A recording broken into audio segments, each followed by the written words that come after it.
Okay, it's going to be a review of Absol's new album. This is called Soul Burger. Obviously, this is a tribute to Doe Burger, who passed away a couple years ago. But, I just want to be clear. This is not as, somber and as emotional of an album as, Herbert, and definitely not as layered. And it's not going to be as hard to figure out as some of Absol's last projects, even going back to Control System. So I think everyone will enjoy this. It almost has like a mixtape type of feel. You could definitely classify it as more of a mixtape. Wouldn't even say you even got to jump on Genius for this one. Do Without Wilt, you had to do that for that to really understand, what he was talking about. But I don't think you need to get on Genius here. I actually did, and I'm glad I did because, some of the wordplay here, it's more intricate and I think it's more layered than it actually comes off for the first couple of listens, especially with that song with Jid. I think that verse is incredible from Absol. But yeah, just to put everybody at ease, I think everyone will have a lot of fun with this album. There's definitely some like mainstream attempts in the middle of the project. I didn't think every song was like amazing, but it's just a little something. I think Absol even said a little something is better than nothing at all, and that's what you love here. And I love the fact that we didn't have to wait 6 years. You only had to wait 2 years, but this feels like DMX coming back with Flesh of My Flesh. Like for Absol, it feels like as quick as that because this is the shortest amount of time I think Absol's ever released an album, at least since he's been famous. I didn't really know who he was until 2012. I think, Section 80 made Absol, somewhat famous. So since Absol's been famous, this is like the quickest turnaround he's ever had for an album. Felt like more of a West Coast album. Didn't really come off like a TDE album. No J-Rock, no Schoolboy. Schoolboy is actually on the production, but you definitely got some familiar TDE producers with Ty Beast. Ninth Wonder, actually probably the biggest producer on the album. Soundwave, very famous TDE producer. And we get Terrence Martin actually giving us very much a Pimp a Butterfly type of ending here with the closer.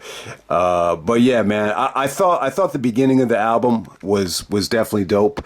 9 Mile is definitely paying tribute to Belly and 8 Mile. If you listen to the opener, you'll definitely remember the Belly intro where they use that steady Are You Ready hook, and Absol kind of wraps around the hook.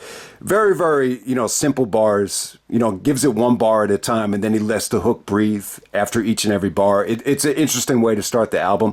And then the second verse is definitely an 8 Mile tribute. And I was trying to think, like, what exact Eminem song was he, trying to be like there? It was actually from the movie. And if you listen, they have that Shook Ones instrumental from the Eminem performance when he's actually rapping. He's kind of borrowing some of the lines when Eminem was like, yeah, I do live with my mom, I live in a trailer, but so what? And Absol was like, yeah, I am broke, I am on drugs, very similar to Eminem, the last verse. So yeah, I thought the opener was dope. Payday was really cool. This is just like a nice little hype track. Schoolboy is actually credited as a producer here, and I thought it was dope. It's more about just being energetic with the hook, and the beat is definitely uplifting. It was really, really good, actually. There's not a lot here in terms of verses. All right, then we have All That, which features DJ Quick's right-hand man, Jason Martin, I think better known as Problem. This was good, man. This was, to me, very bouncy, something you could hear in a club, very reminiscent of Digital Planets.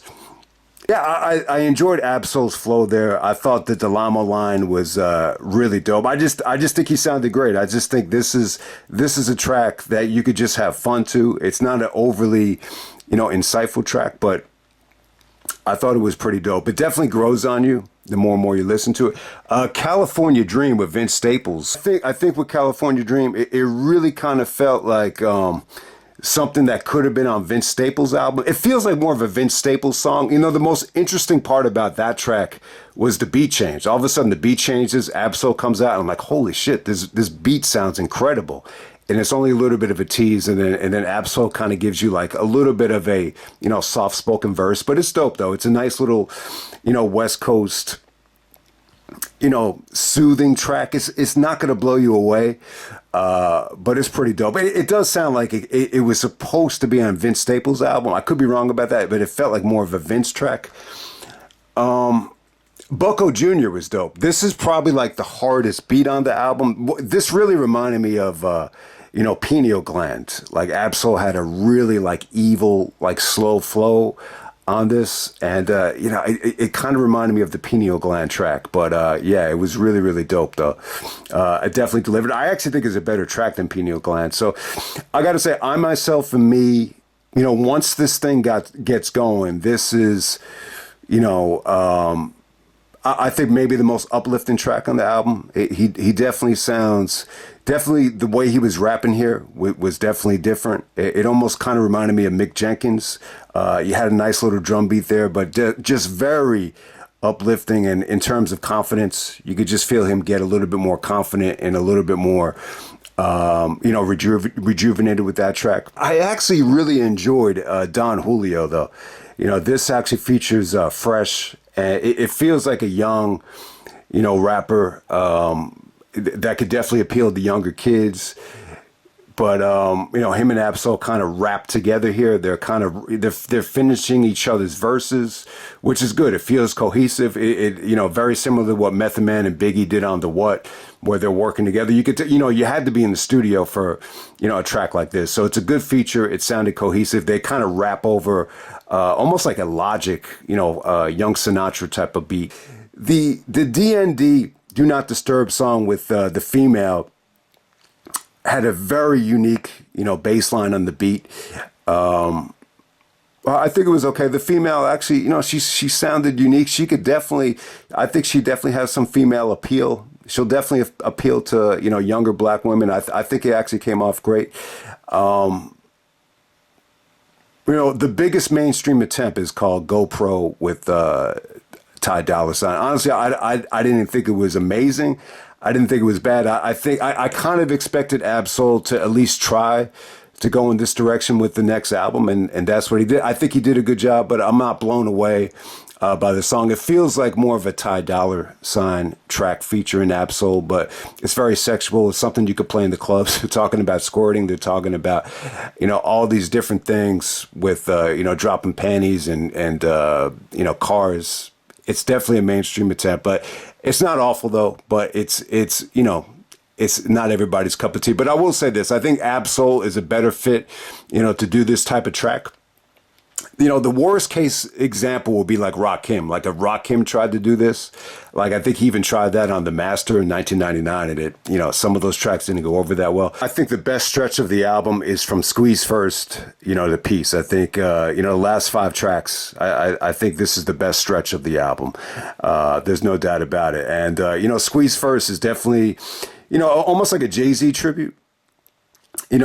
Jay-Z actually had a track called Squeeze First on The Dynasty, and he kind of borrows the hook here. And he actually did borrow this hook for Raw from actually Do What Thou Wilt. And, the hook actually works a lot better here. He sounds so confident. His delivery is great.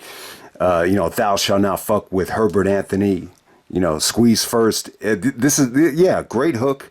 I think he sounded great over these beats. This is actually from Crooklyn. It's very much like a up-tempo jazz track, very jazzy. Definitely the sexiest beat on the album. I think he wrote this beat well. And, the end of the track, he does those clever lines where he's like, they don't want us to combine. So yeah, you get some clever wordplay from Ab-Soul at the end of the track. But I definitely think the hook, he sounded better on the hook than he did on the actual verses, but it's still a dope track though. Probably my favorite track on the album. Okay, Crazier with Jid. Obviously, one of the standouts of the album. I love it, man. This is pretty much just straightforward, man. Jid just delivering a great verse after all the momentum that he has, working with Eminem on that Diddy diss. So Jid, unintentionally, he really gives Ab-Soul like a rejuvenated rub here, just by being on the track with them, because Ab-Soul really, I think bar for bar, I think both guys were great. I wouldn't say either guy outdid each other, but, Ab-Soul, probably delivered the verse of the album here with the second verse where, he had some interesting lines about the president, not really a diss. And then he's talking about the savior. The system gets shadier when they're involved with money trees. This, and everything gets crazier. And then they the end of it is good because you go back to the hook with Jid. Everything gets crazier and crazier and crazier. It's really a dark, haunting beat, just featuring, two incredible verses. Okay, the track Peace featuring Lupe Fiasco, Punch. And you actually do get a verse here from Doe Burger. It's not exactly credited. I don't know how they did this. And I don't know if they used another rapper to actually rap as Doe Burger, but it's a really interesting track. I think you could possibly interpret this a lot of different ways, and you almost ask yourself like, why is Lupe even on the track? I think Lupe, I could be wrong about this, but I think Lupe was on there to represent, what Ab-Soul wants to be like. I think if there's one dude that Ab-Soul and even Kendrick would, rank as a peer or rank even above them in terms of, technique as a rapper or just a career that Lupe's had. I think Lupe definitely represents that. And then Doe Burger gets on the track. Maybe they have another dude rap as Doe Burger. I don't know if it's exactly him. But he's rapping from the perspective of already being dead and basically saying he didn't want to see the same thing happen to Ab-Soul where, he overdosing on drugs or committing suicide. You could have been in a casket. Thank God it's only a cast. So it's really an eerie situation. It kind of reminded me of the Nas track from Street's Disciple where they actually have like a female version of Nas. Never existed, but you get to hear the perspective of it, if anyone remembers that track. I mean, that's what it kind of reminded me of in terms of the concept of it. And then Punch from Top Dog actually ends the song with a verse. Kind of give a verse to Ab-Soul about, I hope you learned your lesson, but you got all this talent and now it's time to just go ahead and execute it since you have all these gifts. I could be totally wrong about this concept though, but the track is really weird. It's broken up into different parts. You're getting the Lupe feature. You're getting guys, rapping from the perspective of being dead. Ab-Soul doesn't really say a lot on this track. So, but hey, it's definitely dope though. And you get a very familiar beat and you get some really interesting, electronic guitars that we've heard on some of, Lupe's other albums like Tetsu and Youth. All right, next up we have The Sky is Limitless. This is, okay. So if you haven't heard this track yet, he basically samples, Biggie's Sky's the Limit. And I got to say this about the track. I think it's dope. This is an incredible sample. It really brought back like some nostalgia from, the spring of '97 when I had Life After Death. Like that, I was awaiting Biggie's second album for years. So when that came out, that was really the only album I listened to, maybe until like Wu-Tang Forever came out. But yeah, it was kind of sad, man, especially with what's going on now with Diddy and Puffy. It's just, I started tearing up hearing this thing, man. And it's just such a beautiful sample. And I love the fact that Ab-Soul, gives a tribute to Biggie on the last verse. He just ends it with, the sky is limitless, different than Biggie what depicted it to be. Because he said the sky is the limit, but the sky is limitless. So there's no limit. Positives and negatives. I think Ab-Soul has some dope verses. The Penny Magic line was definitely dope. I love the Biggie line as well. There are parts of the song where he sounds great. There's other parts where I just think it sounds a little bit weird, and especially the hook. I wasn't really crazy about the Sky is the Limit hook.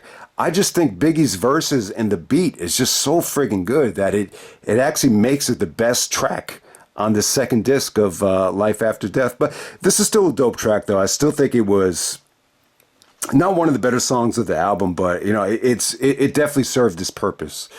And it's a very emotional track as well. And it just, more than anything, man, it just really made me feel bad, about Biggie. Like it really, really did. Like even, you got to keep in mind too, Biggie was getting like a lot of attention, after he died. He was on MTV all the time. And like a lot of people were like making fun of him, for being fat and, they're surprised the bullet went through him. And it just kind of made me feel like, man, like you didn't realize it at the time, but the loss was just huge. I mean, this dude could have been easily, the best rapper of all time, and just based off of 2 albums, you might even be able to argue that. So it just kind of made me, sad about the loss still, and you just almost wish that, maybe he just wasn't involved with who he was involved with, that being Diddy too. So the timing of it is actually pretty perfect as well. And we're just going to end it on Righteous Man. I thought this was an awesome way to end the album.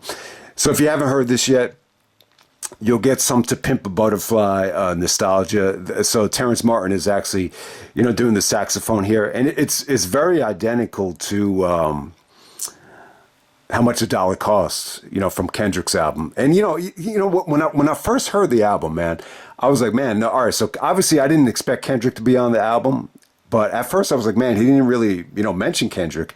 But if you go on Genius though, there's a lot of Kendrick references. He even talked about Savior on Crazier. That's how he ended the verse. You don't want to mess with the Savior, man. Things only get crazier. So Savior was actually a Kendrick song from the last album, that. And plus, the enemy is my enemy of my friend is actually a Drake reference to, about, where he stands on, whose side is he taking? Obviously, he's taking, Kendrick's side. So there was definitely some nice little, Kendrick references that you might not get. But the most obvious one would be Righteous Man. Righteous Man is definitely like an Ab-Soul catchphrase. He actually used this on Pineal Gland. He's like, fuck, I'm talking about pineal gland. Ain't nothing wrong but a righteous man. And then he used this hook as well on Nubaru, which is just a single that popped up in 2013. I think it's one of Ab-Soul's best songs. Ain't nothing wrong with a righteous man. Which is actually, you know what? That's actually from Control System. Was it from Terrorist Threats, actually? If I'm not mistaken. So Righteous Man, he's used this over and over again throughout the years. And, Terrence Martin is actually playing saxophone here. So, yeah, it's very reminiscent of How Much a Dollar Costs. But you get the feeling like Ab-Soul really wanted to end the album strong, like the same way Kendrick ended To Pimp a Butterfly with Mortal Man. And so it definitely comes off like that. But it doesn't come off forced, though. There's only 2 verses here. He's talking about how, a lot of people told him, you could do more by saying less because you can't teach what's already understood.